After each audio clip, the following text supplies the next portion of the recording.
What is up, guys? Welcome back to the channel. My name is Travis. Of course, you are watching TWA Motorsports, and in today's video, yes, we did buy or add another vehicle to the fleet.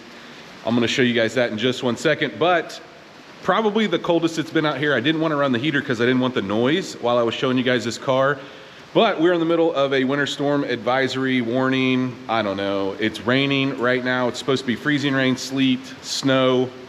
That's what time of year it is here in Missouri. So, sorry guys, you're hearing the noise. It's a metal shop, is what it is. But we did buy another vehicle, and did I need another vehicle? Probably not. But I've been chasing this one for a little bit now, and I think it'll make a little more sense based off some of the vehicles that I've had in the past. But look, got a lot of regular cab trucks, don't have a lot of family haulers. So I wanted something we could all get in. I know I've said this before and then I end up selling them, but I wanted a turnkey ready one. So the 54, the blue and silver 54 that I had, we got it to the point where it was somewhat daily drivable.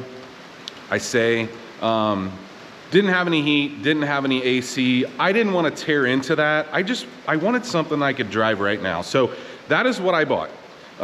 So that kind of gives it away that it's not a truck. And you maybe can see the reflection in the 55 there, but let's turn around, let's take a look at it. I'm gonna walk around, talk about it. Not a lot of things that I really wanna do. There's a few things I'm gonna talk about that I'd like to change or just fix. But for the most part, this thing, we could take it right now down the road. Well, I'm not gonna take it out in the snow and the salt, but we could take it out right now, drive it down the road and enjoy it. So let's take a look at what we bought. I bought a 53 Belair. Now, I think it's pretty obvious that it's bagged, okay? We're completely aired out right now on the ground. I think it has the ability to go a little bit lower, but let's walk around it, let's talk about it. Yes, it is black. I kind of had to maneuver stuff. My green truck, guys, will not fit under my lift. It is so close. It may, but it's very nerve-wracking to try to squeeze it under there. I don't want to take the risk. So I kind of pulled it back. It was a deal where me and Cam went and picked this thing up. So it was just me and Cam. It was relatively close. It was about Dallas area, so about 6 hours away from me. Just me and Cam went. And so we drove down the night before last, stayed the night, picked it up that morning, drove it straight back. And so this rain and stuff was getting ready to start. I wanted to get it in the shop as quickly as possible, so I didn't have time to maneuver things around and get actually something under the lift. And I wanted to have it out here so I could show you guys. And but anyway, yeah, 53 Belair. I kind of went back and forth. Guys, I have had this picture of this car saved for I don't know how long, because this car was originally built out in California years ago. The shop that did the interior, I guess, is some world-renowned interior shop out there in California. I don't really know who did the body work, paint and whatnot.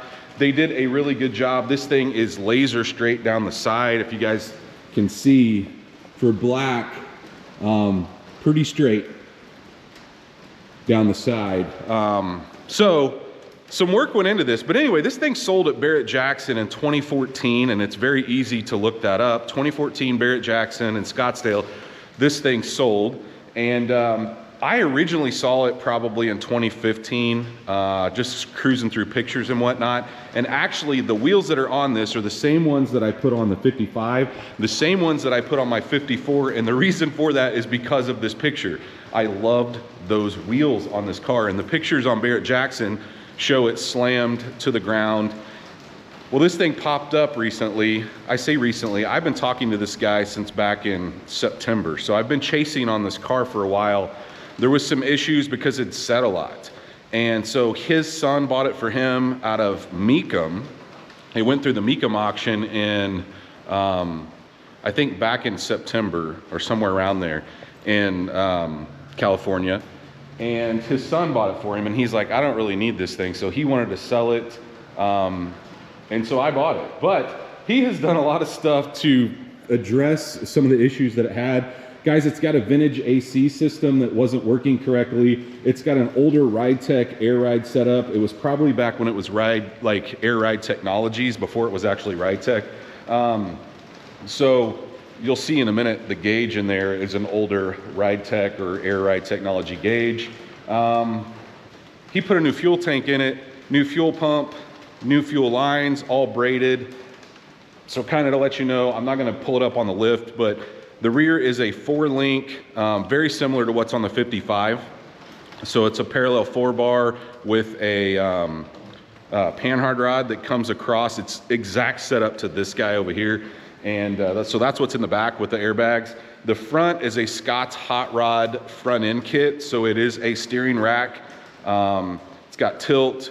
I don't think it has cruise, but it's got tilt. It's a carbureted 350. It does have a 700 R4. So we have overdrive, which is awesome for driving it. But I'm just gonna kind of walk you around the car. We'll look at it, talk about some things. I may lift up the suspension if I can get it to work. I've been having some issues trying to figure out how exactly it's functioning. I don't think it's set properly. I'd like to upgrade that gauge. So that's one thing I'd like to do, is go to a newer style gauge, or maybe AccuAir or an Airlift Technologies, I think is what the name of the company is.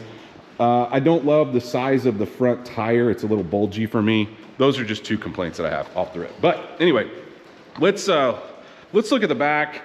It needs a buff, that's for sure. It's black, guys. You can mar it up just touching it. But the trunk, how do you get in the trunk? Well, on this thing, they took the handle off. So in the gas opening here, you see this little lever. We pull that, and now the trunk is unlatched. We can lift it up. Goodness. And we can see that everything for the most part's covered. He's got some stuff shoved in here, and this was, these are pieces. Like this is for put air in the rear tires. You'll see in a minute. They just have a cap on them, and then that's the lock for the lug nuts.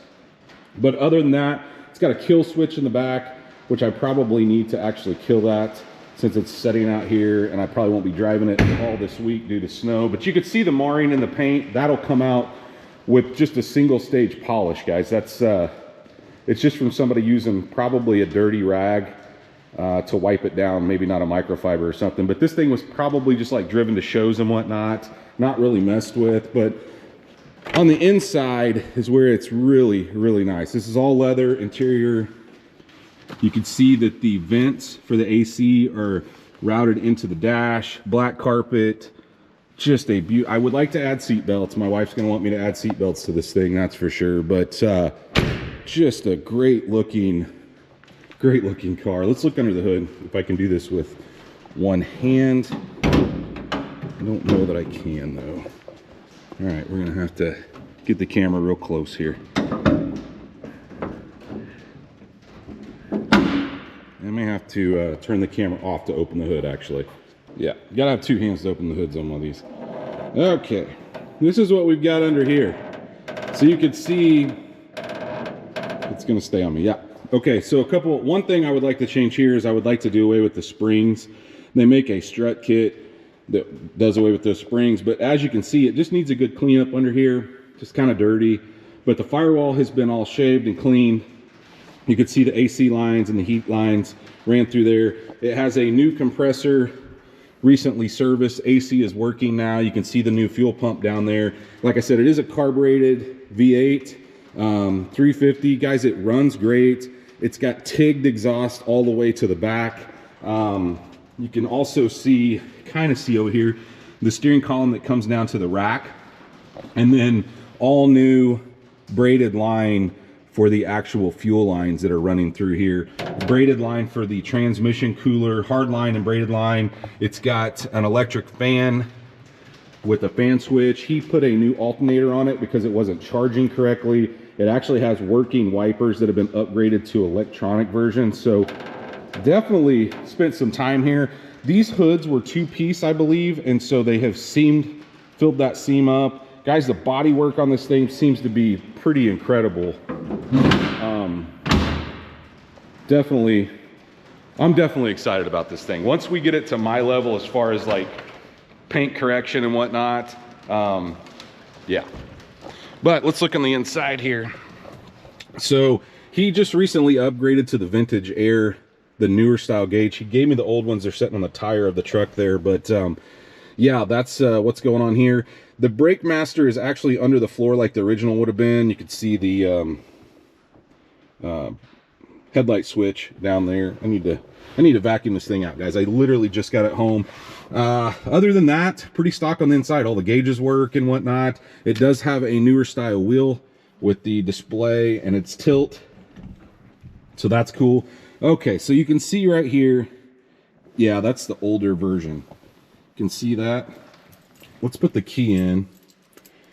And normally you can set certain parameters, so like 1, 2, and 3 can be set for you to lift the car up. I don't know if you guys can hear the compressor running back there, but oh, the headliner, leather, just top-notch build here, guys. I'm so excited about it. But here's what I've noticed. Like if I hit the number 2 button, which is supposed to be drive height, it doesn't want to come up. So I'm gonna see if we can just bring it up a little bit at a time.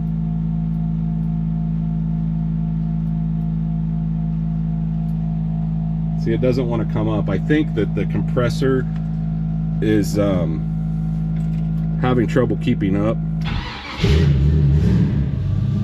Starts right up, 2 pumps of the exhaust. Oh. So there we got it running. See if we can bring it up in the front.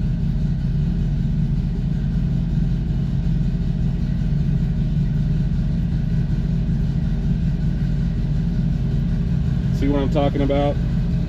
It'll go up, but it takes it a while. And I know that the tank is full on the compressor, so I'm not exactly sure if it's a setting in that box, but that's an older box. So chances are I'd really like to upgrade that. I'd like to put it maybe, I don't know if I want to put it in the seat. I don't love its positioning, and I really hate its color, but headlights, everything works there.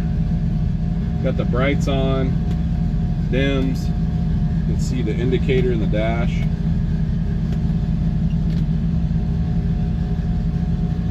I'm gonna see if I can let it air up or the compressor kick on, fill up the tank, and we'll see if we can get the front off the ground here. Still waiting. It's just one of those deals where the compressor is trying to catch up. It's got a 5-gallon tank in the back. It's actually behind that rear panel, but I think it's more the controller than it is anything. That's why a lot of people put ride height sensors on the newer stuff, is because you can really dial in the height and make settings based on, because what happens is you base it off pressure and you load the car up with people, that pressure may change because let's say there's 2 people on the right side of the car, and you're putting it up to the normal setting on pressure, it may not be level. So that's why the ride height sensors may be something that I add down the road, but it's working its way into getting filled up, and then I'll show you guys it kind of on top tier, raised all the way up. Okay, that's with it all the way maxed out up. So you can see it comes up quite a bit. And then if you want to kill it, you can hit the number 1 button. That does, I'll say that. There it goes. We'll lay it all the way out. And then we start the process over again of getting it back up. But normally you would have a number 2 setting as kind of your fill. Okay, there it goes. That's the drive height. That's supposed to be set correctly for drive height. I think it's just, we got to get in there and make sure the compressor runs. And then once the compressor shuts off, it's set to shut off at a set PSI. I think it's like 100 PSI. The compressor will, shut off, the tank will be full, and then you don't have to listen to that buzzing that you guys are hearing in the back.